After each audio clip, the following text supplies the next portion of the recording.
ഖബറിന്നിരുളിൽ ഞാൻ കിടന്നിടുമ്പോൾ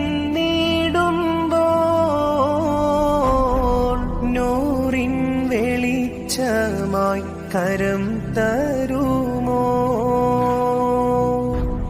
ഖബറിന്നിരുളിൽ ഞാൻ കിടന്നിടുമ്പോൾ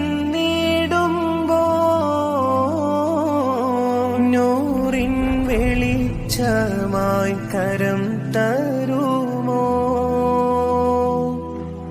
എന്നിൽ പ്രതീക്ഷ എൻ റസൂലുള്ളാഹി, നാഥൻ കനിഞ്ഞൊരു ഹബീബുള്ളാഹി. ഉടയോൻ വിധിച്ചൊരു സമയം വന്നു, വെള്ള പുതച്ചെന്ന് കിടത്തി എന്നെ.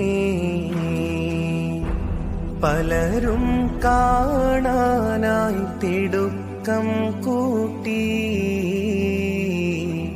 ഖബറിൽ കിടത്താനായി തിരക്കി